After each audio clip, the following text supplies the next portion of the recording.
पूरा घटनाक्रम पेश आया था। उज्जैन में जिस तरह की दरिंदगी बच्ची के साथ की गई थी, पुलिस ने तत्परता दिखाई लेकिन भागने की कोशिश कर रहा था आरोपी। जी बिल्कुल, देखिए ये बराबर बात सामने आई थी कि आरोपी को जब पुलिस ने पकड़ा गिरफ्तार, उसके बाद वो भागने की कोशिश कर रहा था और वो भागने के प्रयास किया। उसी समय घटना हुई कि उसे पैर में लगी है और अभी तक ये पुष्टि नहीं हो पाई है कि वो कितना घायल है। अभी उसे अस्पताल में भर्ती किया हुआ है। लेकिन शैलेंद्र, जो अभी तक आरोपी के जानकार या आरोपी के बारे में, आरोपी को अब तक ये आभास तो हो गया होगा कि अब ये बचने वाला नहीं है, शायद इसीलिए इसने भागने की कोशिश की। बिल्कुल बिल्कुल, देखिए जिस तरह से सरकार कार्रवाई को लेकर मुखरती और लगातार सरकार ने सख्त निर्देश दिए थे। मुख्यमंत्री शिवराज सिंह चौहान ने आज सुबह ही कहा था कि आरोपी इस घटना का कोई भी हो किसी हाल में बख्शा नहीं जाएगा और इसमें जो भी दोषी होगा उसके खिलाफ कड़े कानूनी कार्रवाई की जाएगी। तो उसके बाद पुलिस लगातार मुस्तैदी के साथ सक्रिय थी और आरोपी को ढूंढने के प्रयास किए जा रहे थे। सीसीटीवी फुटेज खंगाले जा रहे थे और उसके बाद पुलिस को आरोपी हाथ लगा है और वो उससे अस्पताल जब लाया जा रहा था तो उसने भागने की कोशिश की और उस दौरान वो घायल हुआ है। ये एक पूरी तरह से स्पष्ट करता है कि आरोपी को इस बात का एहसास हो गया था कि कितना जघन्य यह अपराध था। शैलेंद्र, लेकिन अभी पुलिस क्या किस तरह से कार्रवाई करेगी, इसके बारे में कोई डिटेल मिल पा रही है? क्योंकि अभी कुछ ही देर में प्रेस कॉन्फ्रेंस होने वाली, 7 बजे का हालांकि समय दिया गया था। पुलिस क्या कुछ बताएगी वो तो अपने दर्शकों को हम दिखाएंगे ही, लेकिन पुलिस की क्या कार्रवाई करने की तैयारी में है? क्योंकि फांसी तक की सजा दिए जाने की मांग सरकार के मंत्री पहले ही कह चुके हैं इस मामले में। बिल्कुल, देखिए यहाँ भाजपा सरकार के सभी मंत्री आज लगातार हो या सीएम हो, सभी ये बात कह रहे थे कि मध्य प्रदेश में एकमात्र ऐसा कानून बना है जिसमें दुष्कर्म के मामले में तत्काल फांसी की सजा का प्रावधान है।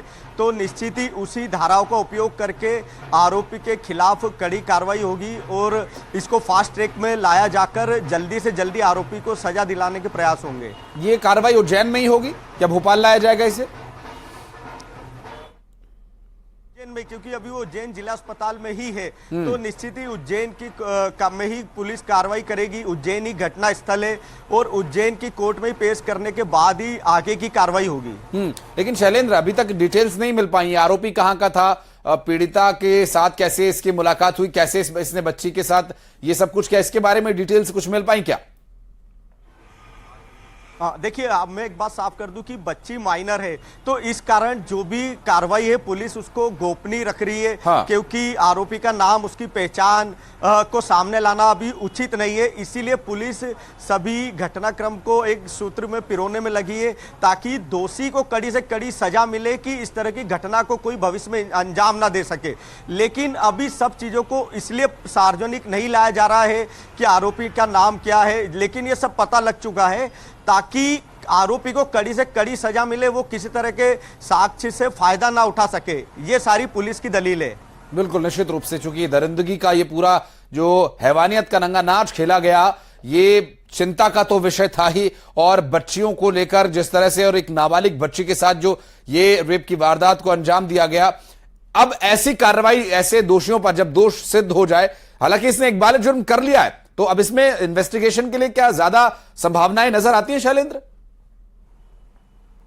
देखिए, ये बात साफ है, पुलिस ने इतने साक्ष्य जुटा लिए हैं क्योंकि जब ये घटनाक्रम हुआ था उसके बाद पुलिस सक्रिय हुई, उसके बाद जगह जगह सीसीटीवी कैमरे खंगाले गए, उस ऑटो की तलाश की गई, उस जिस ऑटो से वो व्यक्ति इस माइनर बच्ची को लेकर गया था, तो वो सारे एक सूत्र कड़ी धीरे धीरे पिरोई जा चुकी है और उसके बाद उसे गिरफ्तार किया जा चुका है। क्योंकि इस मामले में 2 दिन से राजनीति भी बड़ी तेज हो गई थी, तो पुलिस कोई भी ऐसी गलती नहीं करना चाहती है कि जिससे कभी कोई सवाल उठ सके, तो उन सारी चीजों को एक सूत्र में पिरोया गया है और अब निश्चित ही है कि आरोपी के बचने का कोई भी रास्ता नहीं होगा। जी शैलेंद्र, आप रहिएगा हमारे साथ। अजय पटवा भी हमारे साथ बने हुए हैं। अजय, क्या जानकारी मिल पा रही है, अभी क्या ताजा अपडेट है, पुलिस कब सामने आएगी मीडिया के?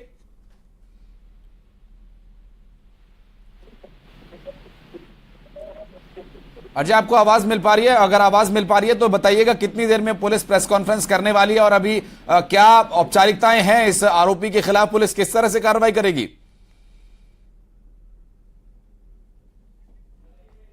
लगता है आवाज नहीं पहुंच पा रही अजय पटवा तक। बहुत बहुत शुक्रिया आपका शैलेंद्र, इस पूरे मामले पर जानकारी देने के लिए। लगातार अभी इस पूरे मामले पर जो आगे स्थिति है और हम डिटेल्स अपने दर्शकों तक पहुंचाएंगे, क्योंकि एक बार फिर ये स्पष्ट हुआ है कि अभी तक जो ये पूरा घटनाक्रम सामने आया, कितनी चोट कैसे लगी, क्या गोलियां चली हैं, इस बारे में बात करेंगे। अजय पटवा जो कि हमारे सहयोगी उज्जैन से हमारे साथ इस वक्त फोन लाइन पर मौजूद है।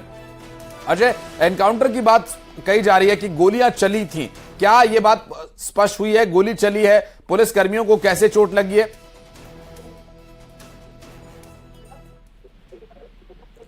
अजय, आप मुझे सुन पा रहे हैं? अजय, आप तक आवाज पहुंच रही है क्या? लगता है अजय तक आवाज नहीं पहुंच रही है, और एक बार फिर से प्रयास करेंगे उनसे बात करने का, क्योंकि आरोपी का एनकाउंटर नहीं किया गया है। एसपी ने भी ये बात स्पष्ट कर दी है, ये भागने के दौरान चोटिल हुआ था और आरोपी को पुलिस अस्पताल लेकर पहुंची है।